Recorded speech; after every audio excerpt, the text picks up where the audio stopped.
apa yang ada di sekeliling atau di sekitar daerah keluarga kita pesankan aja di situ, kita kirim. Hadiahnya kita semisal ada baju buat bapak atau istri atau anak yang mungkin itu harus disampaikan. Ya bisa kan kita kirim, hitung-hitung memberikan rizki kepada kurir. Artinya itu juga menjadi tambahan pahala buat kita. Yang penting intinya adalah positive thinking aja lah.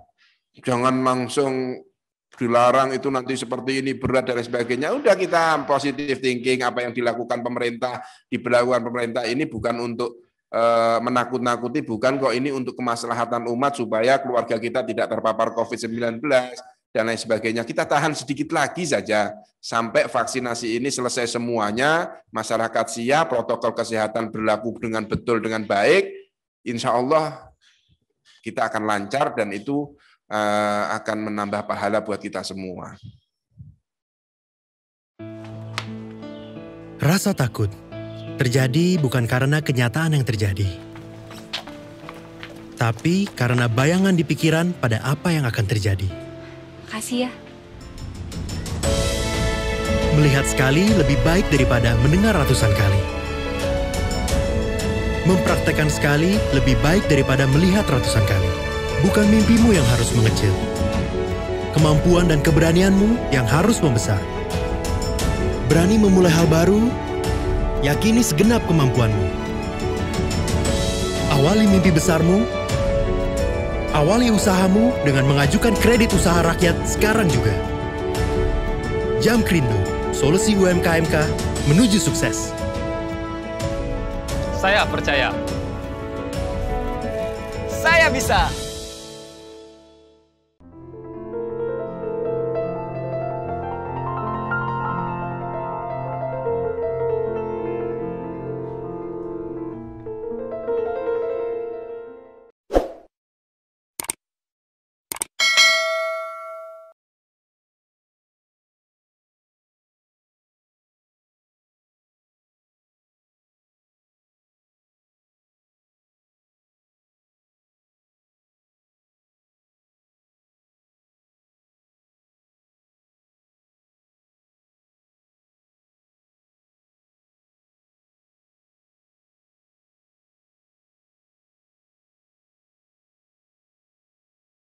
Assalamualaikum warahmatullahi wabarakatuh.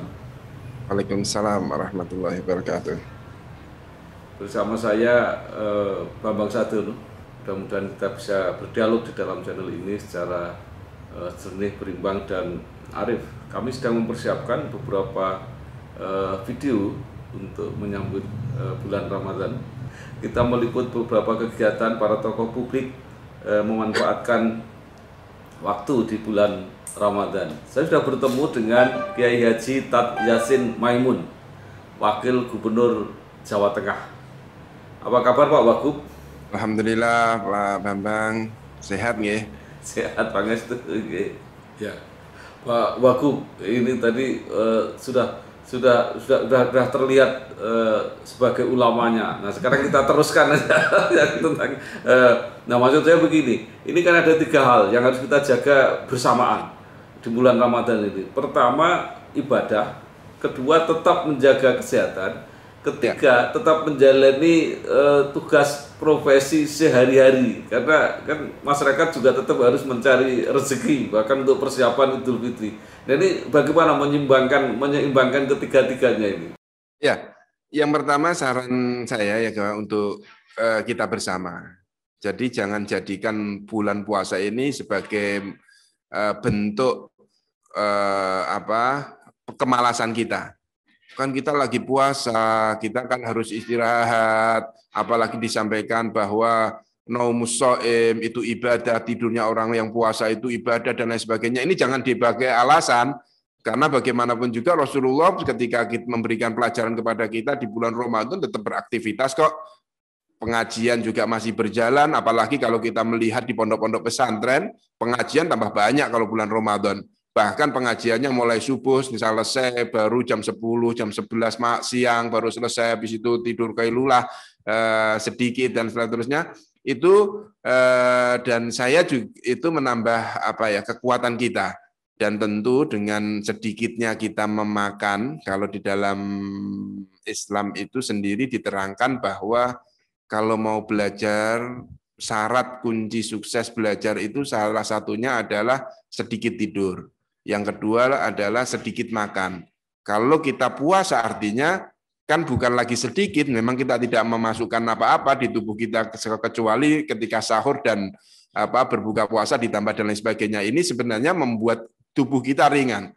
Saya sendiri ketika saya masih berat badan itu 75, semangat saya jalan kaki, melakukan aktivitas, ternyata lebih mudah, lebih ringan.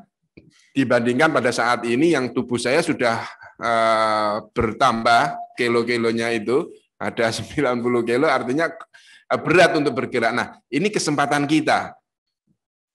Karena kita tidak ada asupan makanan, sehingga tubuh kita lebih ringan untuk melakukan aktivitas. Nah, ini momen ini, ayo kita gunakan dengan sedemikian rupa, dan tentu dengan kita tidak makan, kita bisa merasakan apa yang disyariatkan di puasa itu. Salah satunya adalah bagaimana Anda melakukan puasa itu merasakan bahwa masyarakat yang tidak mampu atau miskin merasakan seperti ini. Nah, ini kita rasakan sehingga muncul ide-ide. Apa ya yang bisa membantu mereka supaya bisa mapan, bisa memiliki rezeki yang banyak. Nah, ini kita lakukan sehingga kita bisa bersinergi dan mengentaskan kemiskinan sekaligus. Gus Yasin, ini yang menarik kan fenomena di masyarakat itu. Kalau bulan Ramadan semua ngebut. Jadi yang membuat bangunan juga ngebut bahkan sampai lembur. Yang membuat makanan lembur, yang membuat pakaian, menyiapkan pakaian juga lembur. Nah, ini bagaimana menghadapi fenomena ini? Sementara juga tadi anjurannya harus lebih banyak melakukan ibadah, membuat amalan-amalan dan sebagainya. Ya, Pak Bang. Terima kasih. Menarik ya. Jadi bulan Ramadan itu ngebut, bangunannya pengen cepat jadi karena nanti menerima tamu di bulan Syawal atau Idul Fitri kan begitu. Mau bikin makanan karena nanti ada buka puasa, biasanya itu ada kalau makan biasa saja sih, kita ya menunya paling kalau soto ya soto saja gitu kan. Ada minumannya udah selesai. Tapi kalau di bulan Ramadan kan enggak, biasanya itu makannya porsinya bertambah. Ada pembuka, ada makan berat, ada penutup. Belum lagi dengan cemilan-cemilan yang lainnya. Nah, ini artinya apa? Ini baik. Sehingga masyarakat itu ekonominya berjalan. Yang menyediakan makanan, yang bangunannya pengen dikejar, sehingga serapan masyarakat untuk memiliki pekerjaan, income, ini semakin tinggi. Sehingga pertumbuhan ekonomi nanti juga akan berdampak. Apalagi di bulan Ramadan biasanya difikirkan sebelum buka puasa itu ada ngabuburit ya, biasanya pada hari-hari puasa sebelumnya, tentu tidak saat ini. Biasanya kan ngabuburit sama apa yang dipikir itu nanti beli kue atau beli minuman itu, bubur dan lain sebagainya, itu kan terpikir di situ, beli ini beli itu, akhirnya pertumbuhan ekonomi ini menggeliat, dan saya merasakan itu betul. Ini juga dirasakan bukan hanya di Indonesia, ternyata di negara Arab. Saya pernah tinggal di negara Suriah selama 7 tahun. Memang perputaran ekonomi di bulan Ramadan itu meningkat drastis. Karena apa? Banyak orang yang bersedekah juga di bulan Ramadan. Nah, ini tentu ibadah, tadi saya sampaikan banyak ibadah. Kalau kita melakukan, niatkan kita bekerja untuk menafkahi keluarga, itu kan ibadah. Artinya tidak harus ibadah itu di dalam masjid atau di dalam tempat-tempat yang harus untuk sholat, untuk ngaji saja, tidak. Porsinya tetap sama. Toh itu juga kita niatkan sebagai ibadah. Menarik sekali ini Gus Yasin tadi untuk menyimbangkan itu.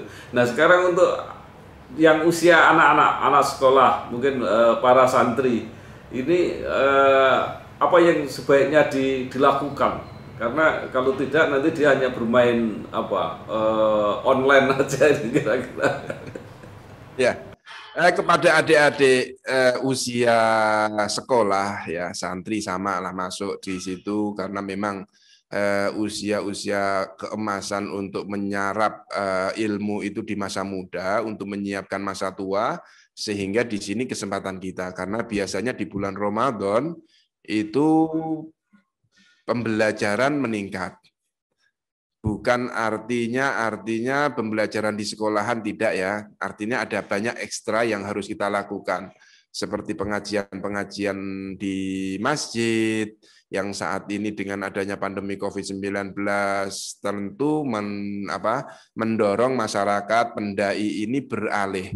Yang biasanya konvensional saat ini sudah merambah ke media, ke digitalisasi, sehingga banyak pengajian yang saat ini disiarkan secara langsung. Dan ini tentu memudahkan kita. Tapi perlu kita ingat bahwa mana yang terbaik untuk kita, tingkatannya mana ya yang bermanfaat untuk kita. Saya yakin dan saya mendorong kepada para ustadz, ustadzah yang biasanya mengajinya lewat konvensional, mari kita rubah dan kita umumkan kepada masyarakat sehingga masyarakat bisa memilih. Kalau biasanya masyarakat atau anak-anak adik-adik ini di usia sekolah memakai gadget untuk main game saja dan di bulan Ramadan banyak waktu terbuang, kenapa enggak kita alihkan saja untuk mengakses pengajian-pengajian atau tilawah-tilawah, di situ juga bisa menjadi ladang ibadah kan, untuk menambah pahala di bulan Ramadan tersendiri. Sehingga porsi ini kita dorong. Yang biasanya kalau di bulan Ramadan, seingat saya dulu waktu sekolah, ada buku dari sekolahan. Kamu sudah ngaji berapa kali di rumah minta tanda tangan, begitu kan? Nah ini coba aja kalau begitu. Kita sudah berapa kali mengikuti pengajian lewat online, yang mungkin saat ini kan masih masa pandemi COVID-19, tidak bisa berkumpul macam-macam, kita lewatkan online aja. Nah nanti biasanya di sesi-sesi pertanyaan, ya kita nyarilah gurunya atau ustadznya itu nanti, Pak bisa nggak ya saya minta tanda tangannya, dibubuhkan saja nanti dinamain gitu ustadznya, misal saya Tat Yasin, gurunya langsung bilang Tat Yasin ngaji dengan saya jam sekian sampai jam sekian, ditandatangani, nanti kita capture. Kan bisa itu nanti ada tanda bukti. Nah ini bisa dialihkan ke sana para pemangku kebijakan di sekolahan untuk biasanya ada ekstra pengajian di bulan Ramadan. Ya, Gus Yasin, ini kan karena dampak pandemi, ini kan situasi masyarakat juga banyak yang terpengaruh ya, tingkat ketidakberuntungan atau katakanlah tingkat kemiskinannya bertambah, sehingga banyak orang yang mungkin perlu dibantu, difasilitasi supaya bisa menjalani Ramadan dengan lebih baik, apalagi menjelang Idul Fitri. Apa yang kira-kira dilakukan sebaiknya masyarakat ini atau bahkan pemerintah? Ya, yang sebaiknya dilakukan saat ini kita kalau dari pemerintah kita dorong ya. Kita himbau kepada masyarakat yang tentu yang memiliki harta berlimpah dan lain sebagainya, karena kita tahu masa pandemi COVID-19 ini belum pulih sepenuhnya, khususnya di ekonomi. Sehingga masih banyak masyarakat di sekitar kita mungkin untuk sahur dan buka puasanya saja, ini masih kesulitan. Nah, ini mari kita lihat lingkungan kita. Dan itu kita kerjakan setiap hari. Karena bagaimanapun juga kalau di bulan Ramadan ini kan ada 3 kunci, ada 3 pintu yang dibuka oleh Allah Subhanahu wa taala. Yang pertama bagi orang yang mengerjakan puasa dengan baik dan tentu ditambah dengan memberikan sedekah, itu dosa-dosanya diampuni. Pahalanya dilipat gandakan, dan yang paling utama paling disenengin oleh masyarakat muslim yaitu apa? Itqun minan nar. Diselamatkan dari api neraka. Siapa sih yang nggak pengen diselamatkan dari api neraka? Nah, di situ Kanjeng Nabi berwasiat kepada kita lewat khutbahnya di bulan Ramadan. Beliau menyampaikan bahwa man fatara fihi shaiman, di situ kana maghfiratan lidunubihi wa idkun raqabatihi minan nar wa kana lahu mislu ajruhu min ghairi ayyan qusa min ajrihi syai'un. Artinya apa? Pahalanya orang yang kita beri makan itu tidak berkurang kok. Tetapi kita bisa sama dengan apa yang dilakukan oleh orang-orang yang melakukan puasa. Dan maghfirah, dosa-dosa kita diampuni, pahala kita dilipat gandakan. Nah, maka dari sini sahabat pun bertanya kepada Nabi, ya Rasulullah, sahabat-sahabat Anda atau kaum panjenengan ini nggak semuanya loh Rasulullah memiliki harta untuk disedekahkan.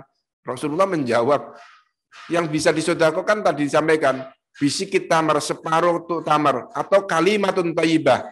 Di sebuah hadis yang lain mengatakan au kalimatun thayyibah, atau perkataan yang baik. Kita memberikan motivasi kepada masyarakat, kita memberikan pembelajaran motivasi, bukan hanya pengajian kitab yang salaf yang dilakukan di pondok pesantren, tetapi kita memberi motivasi untuk bagaimana mereka bisa berinovasi, meningkatkan usahanya, keluar dari kemiskinan. Ini juga ibadah, ini juga bagian dari sedekah kita. Gitu. Pak Wagub, terakhir, ini kan pemerintah melarang mudik. Nah, kalau hanya begitu aja kan masyarakat mungkin juga belum puas, tapi mungkin ada saran atau nasihat pengganti kegiatan ini yang biasanya kan sudah ditunggu-tunggu 1 tahun, mereka pengen ketemu keluarga dan sebagainya ini. Kalau dari segi agama monggo. Pak Bambang, jadi kita masyarakat ini nunggunya bukan lagi setahun, Pak Bambang. Kita sudah nunggu 2 tahun yang lalu, karena tahun kemarin juga mudik itu dilarang. Dan tentu kita memiliki pengalaman tersebut ya. Kita memiliki pengalaman bahwa tahun kemarin kita sudah melarang mudik, ternyata juga masih banyak masyarakat yang mudik dengan inovasi mudiknya masyarakat. Jadi ternyata inovasi ini bukan hanya inovasi dalam keagamaan maupun berinovasi dalam ekonomi, ternyata mudik juga berinovasi. Mobilnya dimasukin ke trailer, ke tronton dan lain sebagainya, kita tidur di situ gitu loh. Tetap pulang tapi selamat gitu. Nah, ini juga dengan pengalaman-pengalaman itu kami tentu akan sigap dari pemerintah ya, dan menghimbau kepada masyarakat banyak hal yang bisa dilakukan. Pengalaman tahun kemarin kita pakai Zoom, pakai WA, video call dan lain sebagainya. Kenapa ini tidak kita manfaatkan? Kalau seandainya kita belum bisa punya kesempatan untuk mudik, kan kami sudah menyiapkan hadiah, Pak. Ya udah kita alihkan aja hadiahnya. Toh sekarang ada gate-gate ini memudahkan kita. Misal saya ada di Semarang, keluarga saya ada di Rembang. Di Rembang kan sekarang sudah ada GrabFood atau GoFood atau aplikasi yang lainnya, fasilitas-fasilitas yang lainnya, kita bisa pesan kok dari sini, kita kirim. Kalau bahan makanan kan nanti alasannya, Mbak, kami mau ngirim dari sini ke sana, nanti kan udah basi, Pak, makanannya. Nah, apa yang ada di sekeliling atau di sekitar daerah keluarga kita pesankan aja di situ, kita kirim. Hadiahnya kita, semisal ada baju buat bapak atau istri atau anak, yang mungkin itu harus disampaikan. Ya bisa kan kita kirim, hitung-hitung memberikan rizki kepada kurir. Artinya itu juga menjadi tambahan pahala buat kita. Yang penting intinya adalah positive thinking aja lah. Jangan langsung dilarang itu nanti seperti ini berat dan sebagainya. Udah kita positive thinking, apa yang dilakukan pemerintah, diberlakukan pemerintah ini bukan untuk menakut-nakuti, bukan kok, ini untuk kemaslahatan umat supaya keluarga kita tidak terpapar COVID-19 dan lain sebagainya. Kita tahan sedikit lagi saja sampai vaksinasi ini selesai semuanya, masyarakat siap, protokol kesehatan berlaku dengan betul, dengan baik, insya Allah kita akan lancar dan itu akan menambah pahala buat kita semua. Bahkan biaya perjalanannya bisa di transfer, dan diwujudkan dalam bentuk lain, Gus. Ya, betul. Ini sekarang kan zaman modern, bukan zaman batu lagi. Kita kirim uang juga bisa lewat transfer dan lain sebagainya kan. Semua orang juga sudah memiliki rekening masing-masing. Ya. Baik, sekali lagi terima kasih Bapak Kiai Haji Tat Yasin Maimun, wakil. Jangan Kiai, Gus aja, nanti kalau ada kesalahan biar ada yang membenarkan Kiai. Baik, Gus Yasin, Wakil Gubernur Jawa Tengah, terima kasih sudah bergabung dengan kami di acara channel Bangsa TV di dalam program Ramadan Penuh Makna. Terima kasih, sukses, selamat bekerja, sehat terus, matur nuwun. Wassalamualaikum warahmatullahi wabarakatuh. Waalaikumsalam warahmatullahi wabarakatuh. Jujur ya, aku bangga loh sama kamu. Ah, biasa aja kali, Rin. Kamu hebat, akhirnya berani memulai usaha open PO brownies keju resep andalanmu. Begitulah, Rin. Mungkin momennya baru dapat sekarang. Kenapa nggak dari dulu sih? Brownies keju bikinanmu endes banget. Panjang ceritanya, Rin. Keputusan aku untuk fokus memulai usaha brownies ini selalu ada aja kendalanya. Beresin skripsi lah, lembur kerja, Bantuin Reno bikin tugas akhir, makan malam bareng. ih, aku nggak ada apa-apa kok sama dia. Percaya Mbak Chef Gendis. Terus kenapa akhirnya kamu bisa yakin memulai usaha ini? Sekarang aku punya modal yang kuat, Rin, dan dijamin. Dijamin siapa, Dis? Jamkrindo, jaminan kredit Indonesia. Setiap modal usaha kredit usaha rakyat mendapatkan penjaminan Jamkrindo. Awali usahamu, tumbuhkan bisnismu. Jamkrindo, solusi UMKMK menuju sukses. Silakan dicoba. Dijamin endes.